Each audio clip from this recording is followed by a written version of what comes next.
দেখলাম আমার মুহাম্মদের গায়ে বিন্দু মাত্র ময়লা ছিল না। আমি দেখলাম মুহাম্মদের নানিটাও কাটা, তাই না? সঙ্গে সঙ্গে হওয়ার পরে আমি মুহাম্মদকে খুঁজে পাচ্ছি না, মুহাম্মদকে খুঁজে পাচ্ছি না, মুহাম্মদকে খুঁজে পাচ্ছি না। সে আর আরাম মুবারক তাআলা করতে বর্ণনায় রাখেন, তখন হঠাৎ করে গায়েব থেকে আওয়াজ আসলো। সিরাত ইবনে হিশামের মধ্যে রাখেন, তুফু বিহি মাশারিকাল আরদি ওয়া মাগারিবিহা, এই বাচ্চাকে নিয়ে যাও, সারা দুনিয়া ঘুরায় নিয়ে আসো, আর সারা দুনিয়ায় ডক্কা বাজায় দাও, এলান করে দাও, ঘোষণা করে দাও, সরওয়ারে কায়নাত মুহাম্মদুর রাসূলুল্লাহ দুনিয়ায় আগমন করেছেন। সুবহানাল্লাহ। আপনারা বলেন মুহাম্মদ যখন দুনিয়াতে আসলো, আসার পর আমি দেখলাম আমার বাচ্চা মুহাম্মদ সুন্দর করে হাতটা এমন করে রাখিয়া হাতের উপরে সিজদায় পড়ে আছে। সুবহানাল্লাহ। বুঝাইতেছে উম্মত, আমি এমন পয়গম্বর, যেই পয়গম্বর নামাজ নিয়ে আসছি, যেই পয়গম্বর নামাজ নিয়ে আসছি। আফসোস, আমাদের ইসলামের সবচেয়ে অবহেলিত কোনো ইবাদত যদি এখন থাকে, তার নাম হলো নামাজ। কথা ঠিক কিনা?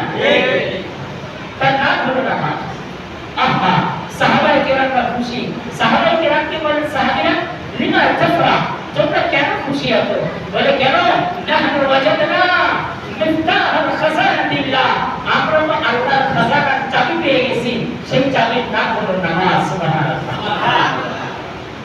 সাহাবায়ে কেরাম যেই নামাজকে সমস্ত সমস্যার সমাধান মনে করলেন, নবী যেই নামাজকে উম্মতের জন্য রিজিকের চাবিকাঠি মনে করলেন, আজকে মুসলমান সেই নামাজকে নিজের দোকানের জন্য, নিজের ব্যবসার জন্য, নিজের বিজনেসের জন্য প্রতিবন্ধক মনে করে, বাধা মনে করে। কথা ঠিক কিনা?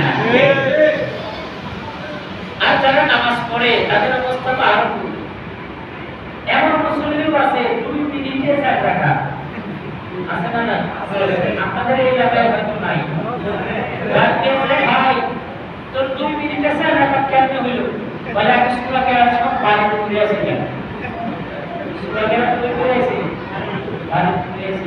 আরেকজনকে প্রশ্ন করতে, ভাই তুমি 2 মিনিটে 4 টাকা নামাজ কেমনে করিলা? বলে, আমরা বংশগত ভাবে নামাজি তো, আমাদের নামাজ পড়তে একটু সময় কম লাগে। ওহো, যে ইবাদত, এত দামি ইবাদত, এত দামি ইবাদত, বাইতুল্লাহ শরীফের চতুর্দিকের তাওয়াফ কোনো কারণে বন্ধ হয় না, ঝড়ের জন্য বন্ধ হয় না, তুফানের জন্য বন্ধ হয় না, জন্মের জন্য বন্ধ হয় না। তুমুল বৃষ্টি, বাইতুল্লাহ তাওয়াফ চলে, তুফান চলতেছে, বাইতুল্লাহ তাওয়াফ চলে, ঝড় চলতেছে, বাইতুল্লাহ তাওয়াফ চলে, 144 কারফিউ জারি হয়ে গেছে, বাইতুল্লাহ তাওয়াফ চলে। তাওয়াফ যদি বন্ধ হয়, শুধু এক ইবাদতের জন্য, তার নাম হলো নামাজ।